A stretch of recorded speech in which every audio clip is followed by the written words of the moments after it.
Bruxo do Cosme Velho, homem subterrâneo, um mestre na periferia do capitalismo. São muitos os modos de se referir a Machado de Assis. Machado de Assis é um observador agudo da vida brasileira. Como revolução formal, foi a mais importante da literatura brasileira. Eu acho que Machado é totalmente homem do seu tempo e do seu país. O Machado de Assis teve essa coisa extraordinária de ser cético em relação ao progresso. Machado de Assis é um dos maiores escritores da literatura.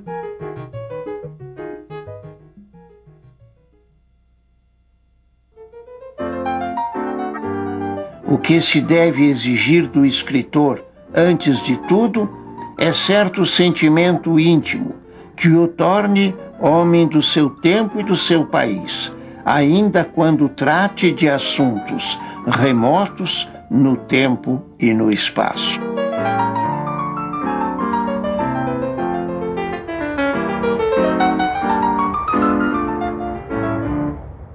Joaquim Maria Machado de Assis nasceu no Morro do Livramento, no Rio de Janeiro, a 21 de junho de 1839.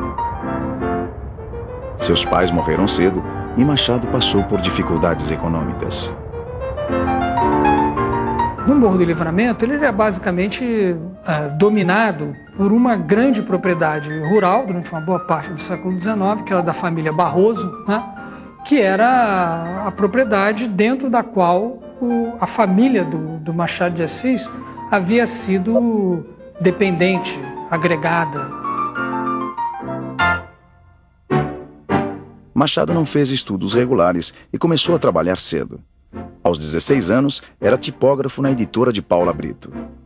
Foi por intermédio de Paula que conheceu vários escritores e publicou seu primeiro poema em 1855. A estabilidade econômica veio aos poucos. Passou de tipógrafo a revisor até ser admitido na redação do Correio Mercantil. Antes dos 30 anos, Machado já é um escritor e jornalista conhecido. Enfim, uma vida ao mesmo tempo modesta, penosa, mas que foi bem sucedida.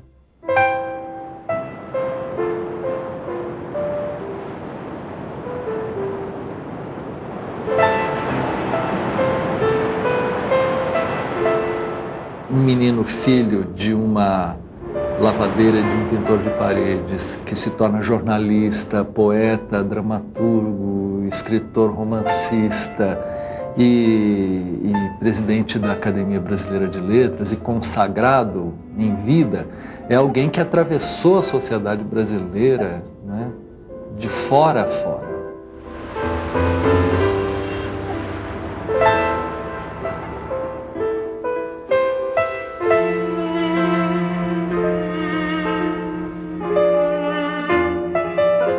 A partir de 1874, Machado ingressa no Ministério da Agricultura, onde nos 35 anos seguintes vai ser sucessivamente promovido. O Machado trabalhava numa seção do Ministério da Agricultura encarregada de dois assuntos. Escravidão. Ele tinha que cuidar de acompanhar a aplicação da lei de 28 de setembro de 1871, a chamada Lei do Ventre Livre. O outro assunto era política de terras. E essas batalhas cotidianas, muitas das quais o Machado perdia cotidianamente, né? Eu acho que acabou tendo uma influência muito grande na maneira como ele passou a representar literariamente aquela classe senhorial, aquela sociedade. A liberdade não é surda-muda nem paralítica. Ela vive, ela fala, ela bate as mãos, ela ri, ela assola, ela clama, ela vive da vida.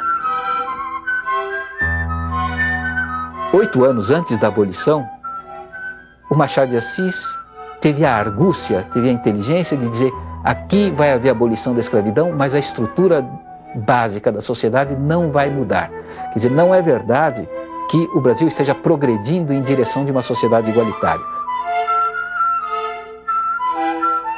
Eu acho que artisticamente ele representou muito bem a forma como essa sociedade criava mecanismos para manter ao longo do tempo estratégias de exclusão, de privilégios. Por mais que ela mudasse, ela mudava para permanecer a mesma. Como Machado disse isso várias vezes, né? Você pode trocar de roupa sem mudar de pele. Machado de Assis é um observador agudo da vida brasileira, da sociedade brasileira, da realidade brasileira e do modo de formação dessa sociedade.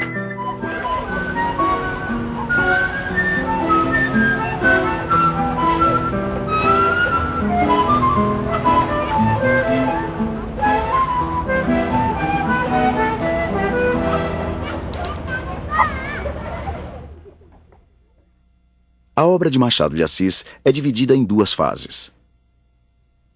Os romances da primeira fase são considerados convencionais tanto por manterem-se presos às características mais gerais do romance do século XIX, como pela abordagem do contexto social. Nesses romances da primeira fase, o Machado de Assis não tem objeções nem ao modo de vida da sociedade brasileira, nem aos desejos de ascensão social. Do tratamento que o narrador de terceira pessoa dá a essas figuras, há como que um pacto, né, com o bom senso, para mostrar que é assim mesmo, que elas agiram bem, né, que elas agiram, vamos dizer, de uma maneira adequada. Né. Nesse sentido, ele tem o ângulo das pessoas que querem subir e que são inteiramente conformistas. Quer dizer que não veem o tema da injustiça no fato de elas estarem em situação muito desvantajosa. Veem só as brechas que existem para que possam subir.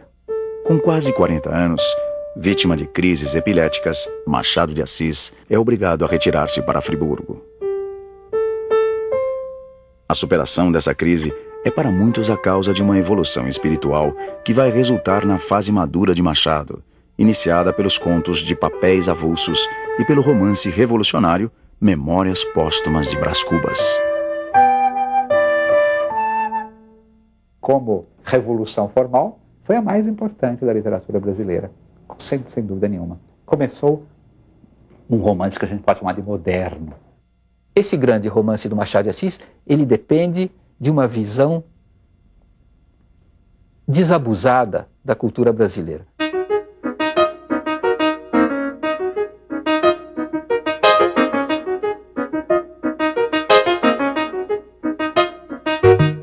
Ao verme que primeiro roeu as frias carnes do meu cadáver, dedico com saudosa lembrança estas memórias póstumas. Enquanto o Machado de Assis da primeira fase tinha uma visão edificante de quem quer colaborar para ilustrar a sociedade, para aumentar o seu brilho, para torná-la mais civilizada, o da segunda fase diz: isso aqui não tem remédio, isso aqui só tem cara de civilizado, na verdade é completamente bárbaro, e vamos dizer a verdade. Dessa terra e desse estrume é que nasceu esta flor. Quando chegou no Brás Cubas, o Machado deu a pena para o senhor. A partir daí, acabaram aqueles narradores em terceira pessoa, e ele deu a pena para os senhores. O narrador das Memórias Póstumas de Brás Cubas é um brasileiro proprietário à maneira do século XIX brasileiro, quer dizer, proprietário de escravos e centro de uma dessas vastas parentelas em que todo mundo depende do proprietário. Eu que não sou propriamente um autor defunto, mas um defunto autor. Esse narrador, a parte do defunto aí não é para levar muito a sério, evidentemente, né? Esse narrador é um insulto ao leitor. Obra de finado. Escrevia com a pena da galhofa e a tinta da melancolia. E não é difícil antever o que sairá desse conúbio. Não há nada tão incomensurável como o desdém dos finados. O enredo de Brás Cubas, isso é muito importante, é de uma total banalidade. Brás Cubas nasce numa família muito abastada, a sua primeira educação é profundamente determinada pela situação da família escravista, quer dizer, ele começa andando a cavalo em cima do pajem dele, que é um escravozinho que deram para ele, para isso mesmo, para ele montar a cavalo nele, e chamar ele de besta, de cala-boca besta e essas coisas. Um pouquinho adiante, ele gasta uma fortuna com uma mocinha de vida fácil. Um pouquinho adiante, ele vai para a Europa fazer estudos onde ele não estuda nada. Os estudos dele são só uma maneira de obter a casca da civilização. A universidade me atestou em pergaminho uma ciência que eu estou longe de trazer arraigada em meu cérebro. Ele volta para o Brasil e aí ele tem um longo caso amoroso, adúltero, com a Virgília, que é o grande acontecimento da vida dele, que é também um caso amoroso que, do ângulo romântico, é a coisa mais lamentável do mundo, embora seja uma coisa forte. A uma certa altura, o amor se esgota. Você não merece os sacrifícios que ele faz. E ele então tenta virar político, tenta virar jornalista, se embrulha um pouco com filosofia, acaba fazendo beneficência e morre. Então é uma vida em que nenhum projeto se realiza, em que nada é perseguido com energia, tudo acontece da maneira mais arbitrária, tudo depende do capricho total dele. Agora, esse capricho é autorizado por o quê? Esse capricho é autorizado pela propriedade de tipo brasileiro, escravista, clientelista e que dispensa inteiramente de trabalhar. Esse aqui é o ponto importante. Vulgaridade de caracteres, amor das aparências rutilantes, do arruído, frouxidão da vontade, domínio do capricho e o mais. Agora, a partir dessa situação, que é a situação dele, com todos os cacoetes ligados a essa situação, ele vai falar do mundo inteiro em escala enciclopédica. Quer dizer, do começo da humanidade até o final, dos tempos bíblicos até os tempos modernos, passando pela Revolução Francesa, fala de questões de política, de questões de amor, de questões de filosofia, de questões de religião, enfim, fala de todos os assuntos próximos e remotos. Mas o que aconteceu na realidade? Na realidade, ele submeteu a história do mundo, por assim dizer, e o mundo inteiro, aos caprichos, aos cacoetes autoritários de um proprietário brasileiro à maneira do século XIX, quer dizer, à maneira da sociedade escravista que havia aqui. O nosso Brasil é de assombrar e assombrar-se. O enredo, no caso, não conta a metade da missa. Entretanto, o ritmo desse enredo é sintetizado pelo narrador e reproduzido ao infinito. Então, é uma espécie de vida caprichosa contada de maneira caprichosa. Isso potencia esse capricho, que é articulado com a sociedade brasileira, e dá a ele uma grande envergadura de grande livro. Aí é que está a força do livro.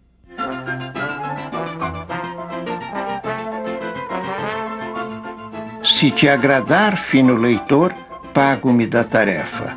Se te não agradar, pago-te com um piparote. E adeus.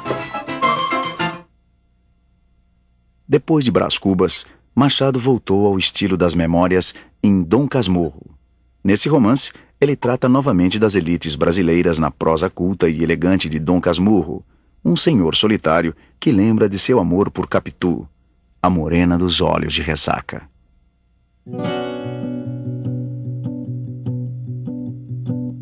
De um lado vem você com seu jeitinho hábil, hábil, hábil, pronto, me conquista com seu dom. De outro esse seu site petulante, www.poderosa.com. É esse seu modo de ser ambíguo, sábio, sábio e todo encanto, canto, canto. Raposa e sereia da terra e do mar, na tela e no ar. Você é virtualmente amada, amante. Você real é ainda mais tocante. Não há quem não se encante. Um método de agir que é tão astuto, com jeitinho alcança tudo, tudo, tudo. É só se entregar, é não resistir, é capitular.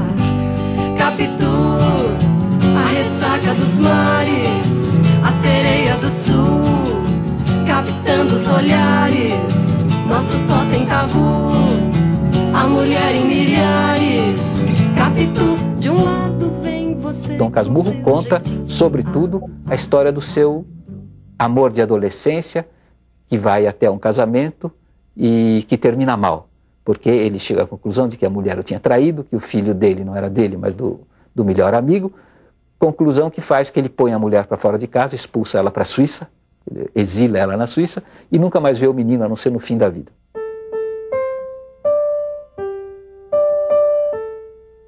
Olhos de ressaca? Vá, de ressaca. Traziam não sei que fluido misterioso e enérgico, uma força que arrastava para dentro como a vaga que se retira da praia nos dias de ressaca. Há de fato um drama aqui, um drama que termina com a acusação, a culpabilidade. Não tenho mais nenhuma vontade de viver. Escobar. O foco dessa recapitulação da vida amorosa dele é centrado no seguinte: Capitu me traiu ou não me traiu? E sempre se disse que esse fato de não se saber se Capitu era culpado ou não era um dos encantos do romance, porque aí o romance é sempre lido e relido, né? Com a preocupação de encontrar as pistas. É claro que as pistas estão dadas pelo narrador. Que a minha primeira amiga e o meu maior amigo, tão extremosos ambos, tão queridos, quis o destino que acabassem juntando-se e enganando-me. Esse narrador é um narrador parcial, é um narrador que está contando a história de maneira tal que nós cheguemos à conclusão de que ela de fato traiu. Nesse momento, a personagem muda inteiramente de figura. A questão deixa de ser Capitu traiu ou não traiu, e a questão passa a ser: por que esse cidadão está querendo nos convencer de que a Capitu traiu? Vocês sabem que Dom Casmurro é narrado por um viúvo já de mais de meia idade, que escreve divinamente, culto, saudoso da sua infância e dos seus primeiros amores. Enfim, uma espécie de figura ideal de moço bom das elites. Então, o leitor tende a aderir ao ponto de vista dessa personagem.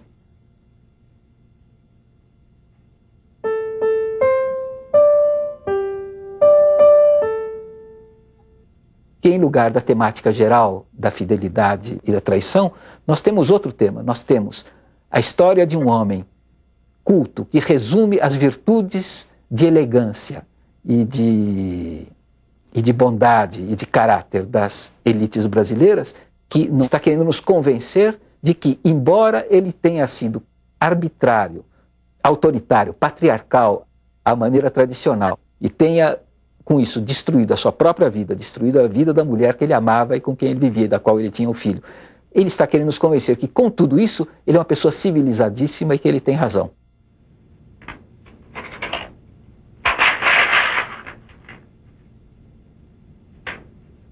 Então, é uma espécie de tentativa de casar o autoritarismo, a possibilidade de atropelo das elites brasileiras, com uma estampa civilizada e impecável. Capitu, feminino com arte, a traição atraente, um capítulo à parte, quase vírus ardente, imperando no site. Capitu. Além dos romances, Machado escreveu cerca de 200 contos. São alguns dos melhores contos da literatura brasileira. Machado escreveu muitos contos, mais de 2 centenas de contos. Ele escreveu contos a vida inteira. Eu acho que nos contos Machado exercita uma grande variedade de tons, né? Pela própria variedade dos... São mais de 200 textos, né? E... Por exemplo, em Papéis Avulsos, ele brinca com contos que são de natureza cômico-fantástica, né? Contos, por exemplo, A Sereníssima República, que é a paródia de uma conferência de um padre que fala sobre a vida política entre as aranhas, por exemplo. Esse tipo de situação, Machado de Assis desenvolveu muitas vezes em contos. Os contos de Machado acompanham a escrita dos seus romances. Também nos contos de Machado há uma divisão. Eu acho que Papéis Avulsos é um livro que tem profunda ligação com Memórias Póstumas de Brás Cubas e são quase contemporâneos. Mas tem contos como Missa do Galo, onde a gente reconhece um parentesco com Dom Casmurro. Os melhores contos de Machado são contos que acompanham a feitura de Brás Cubas e dos romances posteriores, mas sobretudo a grande década de 80. Machado de Assis realizou em sua obra o programa literário contido num pequeno ensaio seu, Instinto de Nacionalidade. O que se deve exigir do escritor, antes de tudo, é certo sentimento íntimo, que o torne homem do seu tempo e do seu país, ainda quando trate de assuntos remotos no tempo e no espaço. O que significa falar de assuntos remotos no espaço e no tempo, quer dizer do mundo inteiro, como brasileiro, como homem do seu tempo e do seu país? Isso é fácil dizer, mas é difícil de explicar. Eu acho que falou-se muito, mesmo na época de Machado, que ele não era um escritor que apresentava a realidade brasileira, que era um escritor pouco brasileiro. Mas isso é uma coisa que o tempo veio desfazendo. O Machado de Assis se vale dos recursos literários acumulados na tradição do Ocidente. Ele se vale de tudo. Entretanto, ele se vale disso tudo sempre num espírito atualista de captar o presente brasileiro do século XIX. O espírito, a crise da consciência brasileira ligada ao escravismo, ligada ao fim do escravismo, em finais do século XIX. O Machado é um homem profundamente inserido no seu tempo, porque ele era profundamente comprometido em entender o presente daquela sociedade, né, e preocupado com o que acontecia.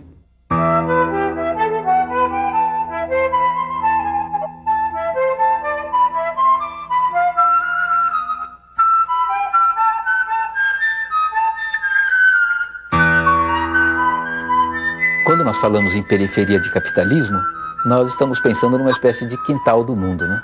Um lugar onde não acontece o essencial da sociedade contemporânea e da sociedade moderna.